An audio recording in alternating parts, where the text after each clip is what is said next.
Y en efecto, tal como se lo recordábamos al final del bloque anterior, este sábado se cumplen efectivamente 6 años de la desaparición de los 43 jóvenes normalistas de Ayotzinapa, tras ser atacados a balazos por policías del municipio de Iguala, allá en el estado de Guerrero, también en cuyos hechos fueron asesinados, usted lo recuerda, 6 personas. Los hechos ocurridos en la noche del 26 de septiembre y la madrugada del 27 ocurrieron en el año de 2014. Aunque es ampliamente difundido esto, en los últimos años se ha hablado mucho sobre esto, es necesario recordarlo. El gobierno de Enrique Peña Nieto impuso aquello que llamó la verdad histórica, donde afirmaba que los 43 estudiantes fueron detenidos por policías corruptos de Iguala y entregados al cártel Guerreros Unidos, que los asesinó y los incineró en un vertedero de basura del municipio de Cocula. Sí, es a lo que se le denomina la verdad histórica, pero esa versión siempre fue cuestionada por los familiares de las víctimas y por las investigaciones de la Comisión Interamericana de Derechos Humanos y su grupo interdisciplinario de expertos independientes, el GEI, que señaló que los cuerpos no pudieron ser quemados en ese lugar. Sí, a la llegada al gobierno, el presidente Andrés Manuel López Obrador anunció que el caso se reabriría y a inicios de julio de este año, el fiscal especial Omar Gómez Trejo anunció el fin de la verdad histórica tras identificar restos del estudiante Cristian Alfonso Rodríguez en Cocula, pero no en el basurero donde decía la verdad histórica que había pasado todo, sino lejos de ahí. Sí, en un lugar que se llama la carnicería. Y esa identificación es el primer gran logro de la Comisión para la Verdad creada precisamente por López Obrador y de la Fiscalía en este año y medio, en el que se ha ordenado la detención de decenas de policías y funcionarios que manipularon las pesquisas del caso durante el gobierno anterior, entre ellos nada menos que Tomás Cerón, el jefe de la policía de la PGR, que construyó justamente la verdad histórica. Bien, pues hemos invitado a la doctora Ángela Buitrago, integrante justamente del grupo interdisciplinario de expertos independientes, el GIEI. Ella fue fiscal en Colombia y la hemos invitado aquí a conversar cuando se cumplen 6 años de la desaparición de los 43 jóvenes de Ayotzinapa. Le damos la bienvenida, doctora Buitrago, aquí a los periodistas. Muchas gracias por atendernos. Gracias Álvaro, gracias Alejandro, los periodistas, un gusto estar con ustedes y gracias por la Gracias. invitación. Muchísimas gracias, doctora. Y usted formó parte de este grupo interdisciplinario de expertos independientes que en los hechos fueron expulsados de México en el gobierno anterior por derrumbar, por poner en entredicho la versión oficial de los hechos ocurridos pues hace ya 6 años allá en el municipio de Iguala. Eh, hay, ¿Cuenta usted ya con evidencias, con información mmm, sobre nueva, digamos, que eventualmente pueda ser dada a conocer el sábado? Gracias Álvaro por la pregunta y quisiera decir que se ha recogido mucha información, se ha logrado obtener nueva información, pero también el tema que mencionaba de la carnicería fue un tema que el mismo GIEI señaló en los informes, precisamente porque no habían sido recogidos y procesados por parte de la PGR algunos restos que mencionaban habían sido objeto de recolección. Esto se hace desde el 2015, se insiste en el 2016, nosotros salimos en el 2016 y regresamos nuevamente en enero de este año como grupo de expertos independientes teniendo una consultoría desde el año pasado con COVAG y con la Fiscalía General de parte de la Comisión Interamericana de Derechos Humanos. Así que se ha recogido mucha información, se ha logrado recabar elementos fundamentales de las líneas de investigación que consideramos importantes y pues ya la información que deban dar la darán el sábado frente a la convocatoria pública que han hecho, entiendo, por parte del presidente de la República y del secretario de Gobernación Alejandro Encinas y de la Fiscalía General. Doctora Buitrago, yo recuerdo, porque en los días aciagos del GIEI, allá en el sexenio de Peña Nieto, pues un grupo de periodistas nos reuníamos con el GIEI, dejábamos los celulares en la banqueta, dejábamos todo fuera y nos sentábamos con ustedes a conversar. Yo recuerdo el aire que tenían ustedes en ese momento, que era de perseguidos, se sentían espiados, aunque no tenían esa evidencia, se sentían pues en riesgo. Y mi pregunta va en el sentido si usted ve un cambio de actitud que es muy importante para buscar la verdad, un cambio de actitud ahora de la Fiscalía, que es independiente, y del gobierno central de México. Alejandro, recordar esas cosas no es grato, pero sí es importante decir que en esa época no nos sentíamos. Estábamos siendo agredidos por campañas mediáticas, pero también usted recuerda que hubo un informe de que Pegasus tuvo control sobre 2 teléfonos en particular que usaba el GIEI. En este momento, pues lo que podemos decir es que tenemos una relación cordial, abierta, y de igual manera tenemos una relación franca con la Comisión para la Verdad y para la Justicia, con un componente particular y es la, digamos, relación muy estrecha que tenemos con Alejandro Encinas, su presidente. Y también tenemos una relación franca y eso quiere decir que también mantenemos la independencia y autonomía, en donde seguimos manejando también los puntos de vista frente a los hechos, frente a las evidencias y frente a la necesidad de que se procesen determinados elementos. Pero ha sido realmente una interlocución muy interesante, ha sido una interlocución en vías de construcción conjunta, de construcción entre la institucionalidad y los grupos o las personas que venimos de los grupos internacionales, tanto de la Comisión Interamericana como de la ONU. Se ha abierto mucho en contexto de los organismos internacionales también a apoyar esta relación y sobre esos elementos podría decir que en este momento nos sentimos con plena tranquilidad. Estamos trabajando mano a mano, hombro a hombro e inclusive todos los elementos que de una u otra manera se han conseguido desde el año pasado a este año, pues han sido una construcción conjunta de todas las instituciones y de la participación de, en ese momento, consultores de la CIDH y ahora Grupo Interdisciplinario de Expertos, con la participación indiscutible y muy valiosa de LEAF, que ha sido desde siempre un acompañamiento permanente a todos los temas forenses. Hay entonces, digamos que un escenario propicio para que por fin el sábado se conozca la verdad verdadera. Yo te podría decir, Álvaro, una cosa importante. Hay cosas que no pueden decirse por bien de la investigación todavía, porque frente a esos elementos que nosotros cuidamos tanto, sobre todo cuando somos investigadores y en términos de investigador fiscalía, hay elementos que hasta ahora se están profundizando. Entonces, hay momentos en que tú puedes tener una realidad a la cual te estás acercando, pero es necesario mantener datos en reserva porque puede correr riesgo la investigación y pueden correr riesgo inclusive la vida de personas que hayan colaborado o que estén colaborando.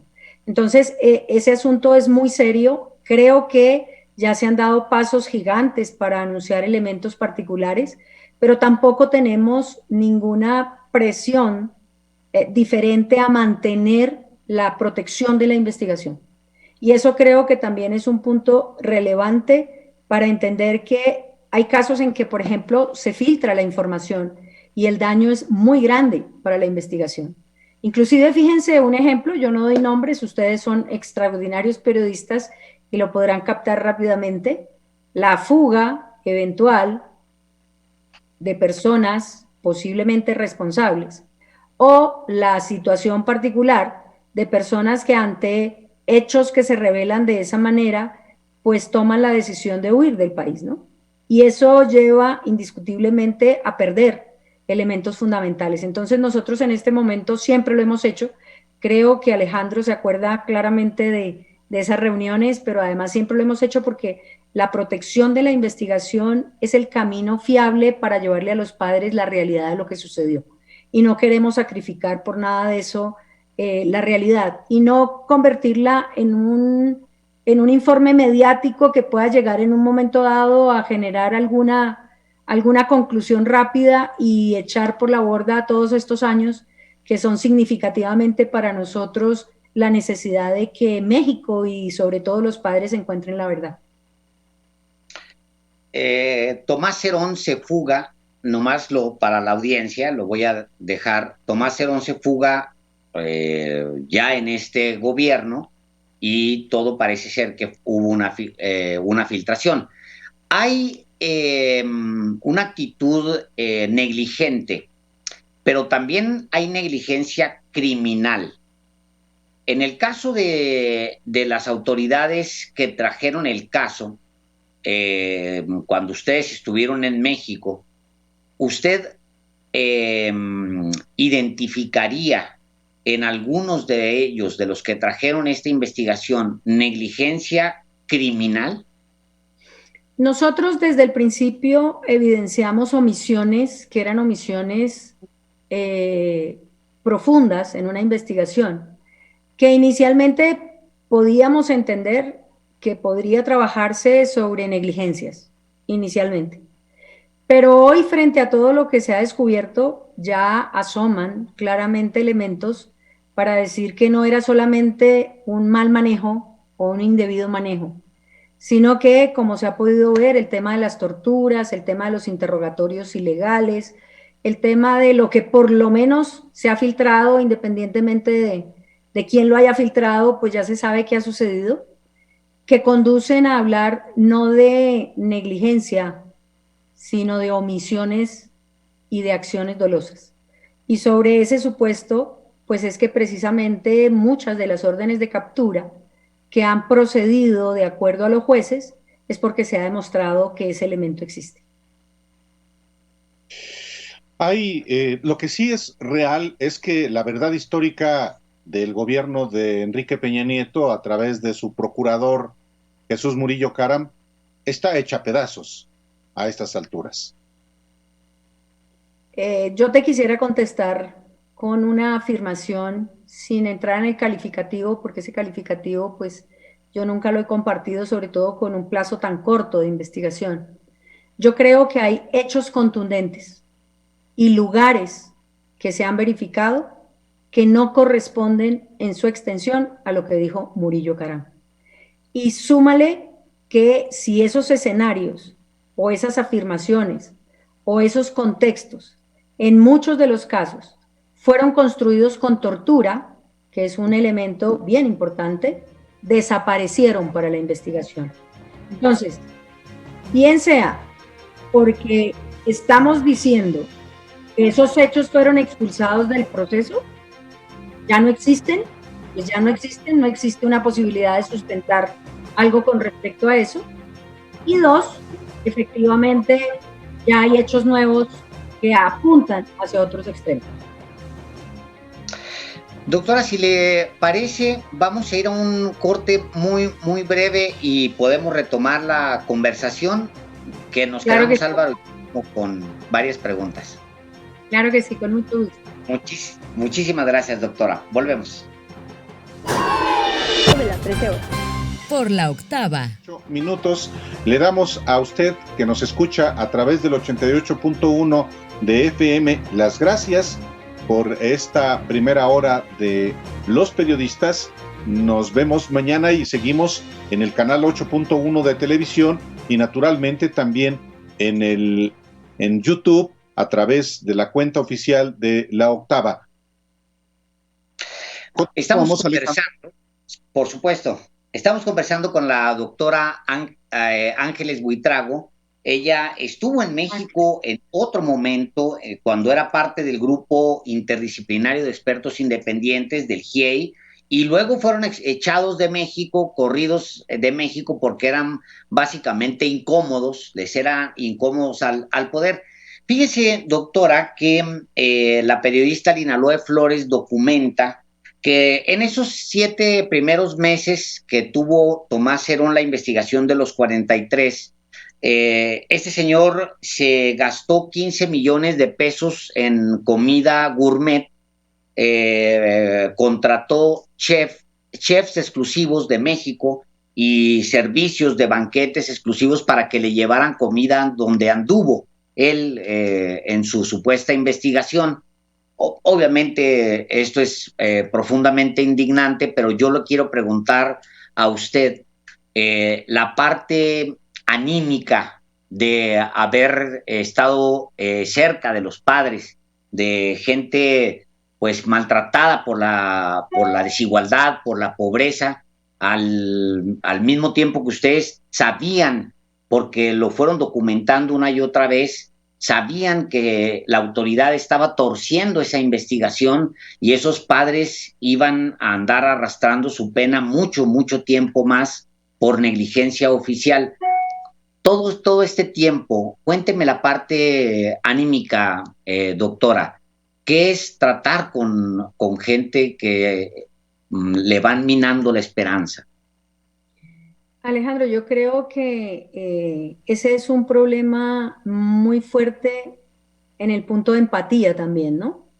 Porque desde el punto de vista de la investigación uno tiene que guardar el equilibrio para mirar con objetividad las cosas, pero no hay duda que la relación, la situación en particular con los padres, nos llevaba también a generar espacios en donde intercambiábamos muchas veces ideas y siempre fuimos conscientes de la necesidad de decirles siempre la verdad, de la necesidad de no cegar en ningún esfuerzo para profundizar al máximo todas las líneas de investigación que surgían, es decir, no tomar, a pesar de entender que se quería, y como lo entendemos hoy también, que se quiere una respuesta definitiva, tratar de agotar todas las líneas de investigación para mayor transparencia, para mayor realidad y sobre todo para no equivocarnos en ningún momento en dar apresuradamente una conclusión. Desde el punto de vista, creo que la sensación que a uno lo invade en muchas ocasiones es la sensación de no poder hacer absolutamente nada diferente a trabajar, investigar, pero había cosas que no dependían ni dependen en muchas ocasiones de los investigadores. Por ejemplo, hay prueba que se perdió y que hubiera sido vital haberla rescatado en el momento 1 de la investigación. Y me refiero a videos que habrían sido el ABC, entre otras, y que deberían ser el ABC de una investigación. Aquí este tema significó también poderles decir, lamentablemente no están esos videos. Lamentablemente esos videos se perdieron, se extrajeron, los perdieron, y decir, tenemos que buscar alternativas para buscar esa información y una información fiable también.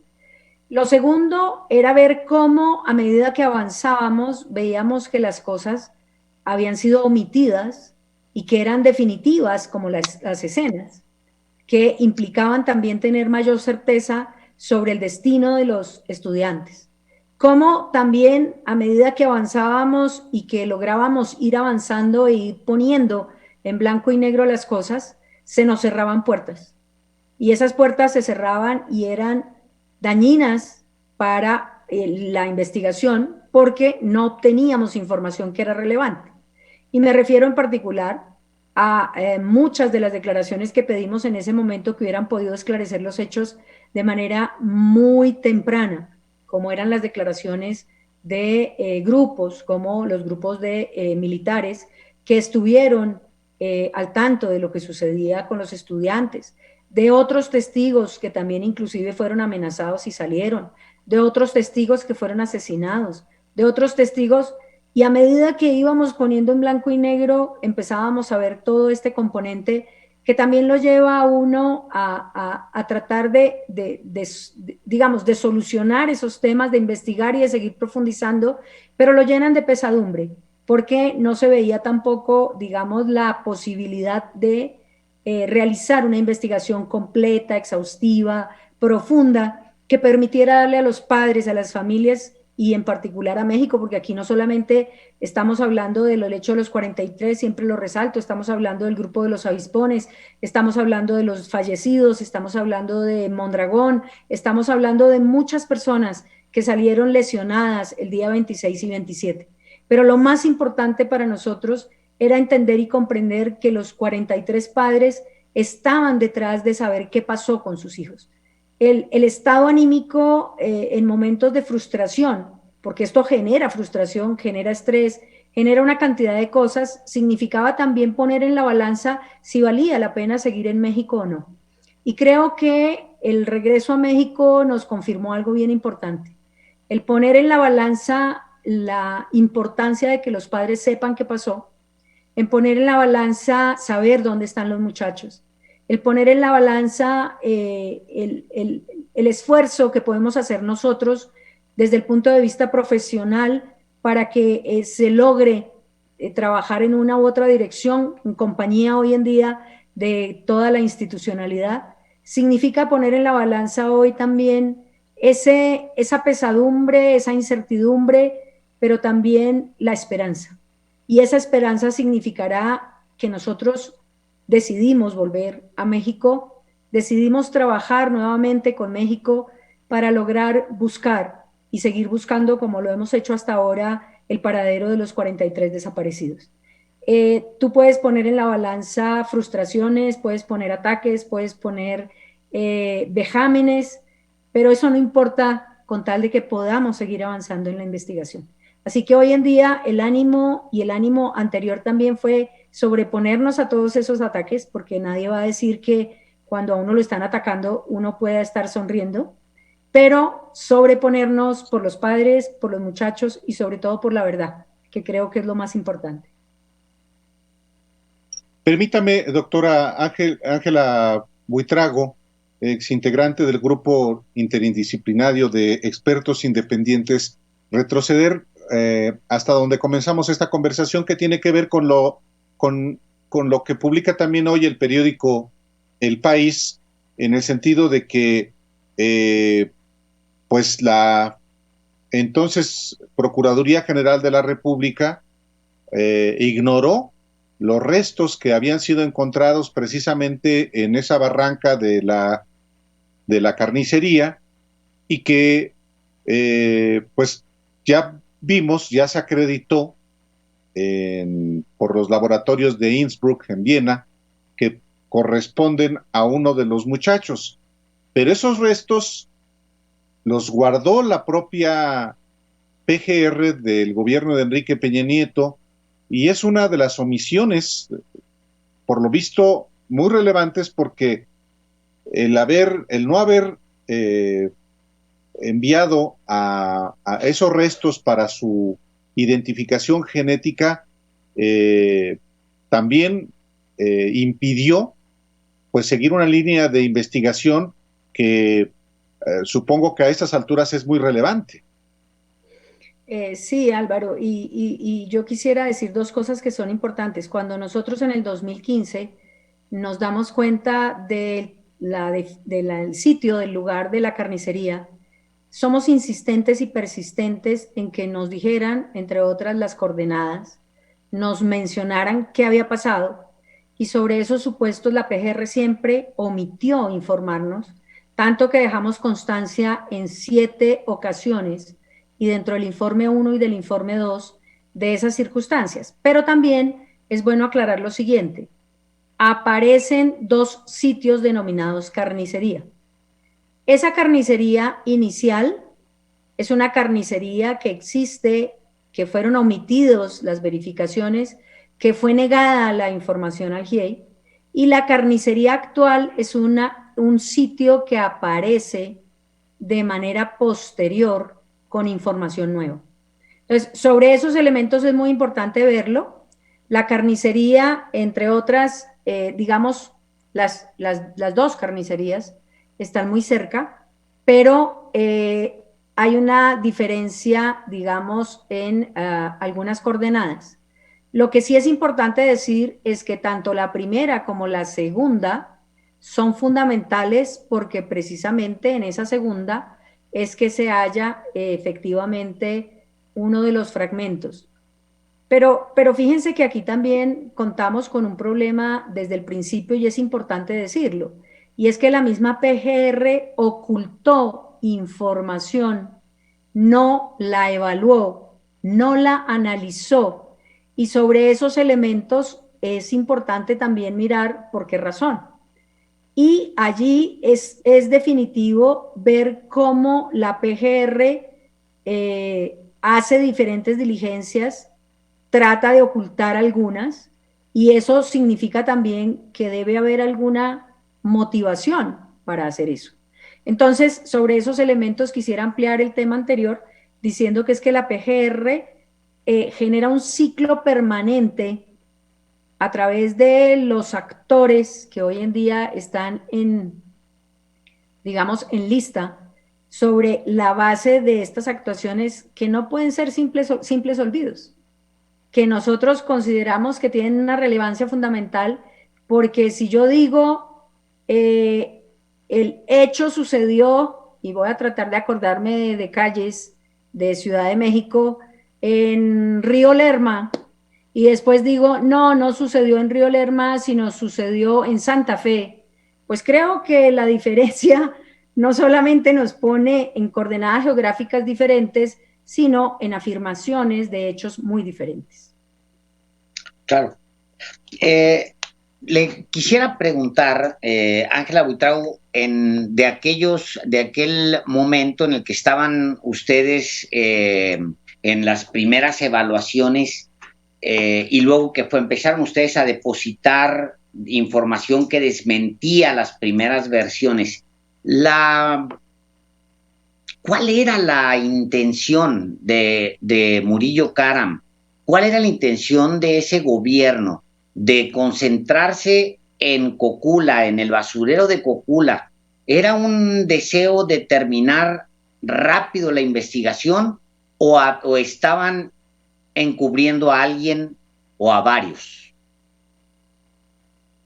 Yo creo que esas son hipótesis que se tienen que probar dentro de la investigación para poder decir lo uno o lo otro. Lo que sí es categórico es que tú hablas en pasado, pero yo hablaría en presente. Hay ciertos periodistas que están tratando de revivir de manera espuria, me parece a mí, elementos para confundir a la opinión pública. Y creo que esto significa también que en el presente se están utilizando los mismos medios y los mismos periodistas para generar la misma versión y mantenerla en el imaginario. Entonces, ahí digamos que habría que mirar realmente qué es lo que se persigue todavía con eso. O sea, no solo ahorita, que se persigue.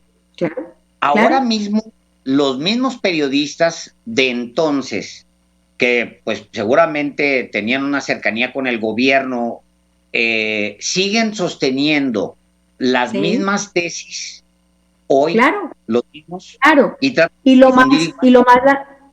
lo siguen sosteniendo sabiendo que no son ciertas, basados en elementos. Héctor Mauleón, por ejemplo, es uno de los que sigue sosteniendo la verdad histórica. Y sobre esa base, a mí lo que me impacta, porque pues, como digo yo, uno puede sostener lo que cree y lo que ve, y puede seguir sosteniendo lo que quiera, pero el insistir de manera permanente en tomar hechos y desfigurarlos, en generar afirmaciones que ya no se sostienen, no es, en mi criterio, no es bueno para nadie.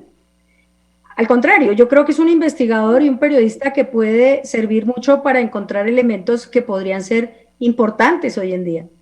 pero al quedarse en ese momento también lo hace con una finalidad. Ahora, sobre esos digamos, periodistas que siguen afirmando, la verdad es que uno no encuentra elementos que ellos pongan sobre el tapete para decir, sino que simplemente se convierten en la repetición de la historia pasada. Y eso, digamos, lleva también a invitar a todos los periodistas, que yo creo que la labor del periodismo, y miren, nosotros encontramos hechos significativos para la investigación con periodistas éticos, responsables, con periodistas que trabajaban en función de demostrar lo que pasó. Y yo creo que el periodismo y los periodistas son muy importantes en una sociedad, porque además son los investigadores que tienen más relación social y que pueden generar muchísima información. Entonces también es un llamado a decir, no sé si persistan o no persistan, pero sí es un llamado a decir, ¿por qué no evalúan las otras posibilidades? ¿Por qué no se dan cuenta de que hay otros hechos? ¿Por qué efectivamente no miran cuáles son los argumentos y las hipótesis? Y desde ahí entonces también significaría ver cómo ese momento del pasado y ese momento del presente, pues podría es pensar en un futuro de beneficio a la investigación.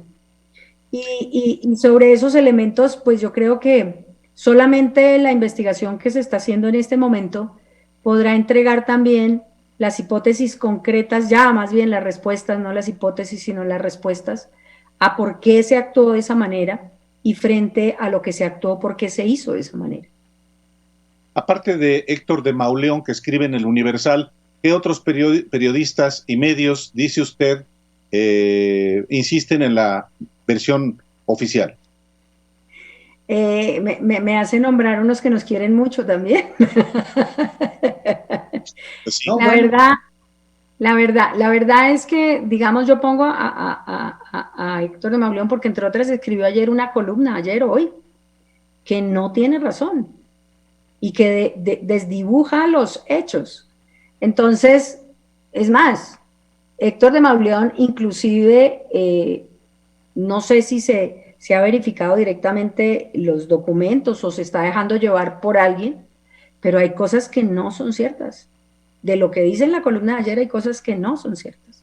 Por y ejemplo, por eso es tan importante, ahí hay un punto que él toca, que tiene que ver con una diligencia del río y que ya está demostrado que no es cierto. Entonces, esos elementos permiten también decir que uno no puede quedarse en el pasado, y creo que hay que pensar mucho en el daño que se le hace a los padres, en el dolor que sienten los padres cada vez que sucede esto, en la forma como se refieren a los padres o a los representantes de los padres o a las personas que estamos tratando o están tratando de colaborar de manera real en esta investigación. Y entonces yo puedo decir con toda tranquilidad que lo que dice en esa columna, hay cosas que no coinciden con la verdad.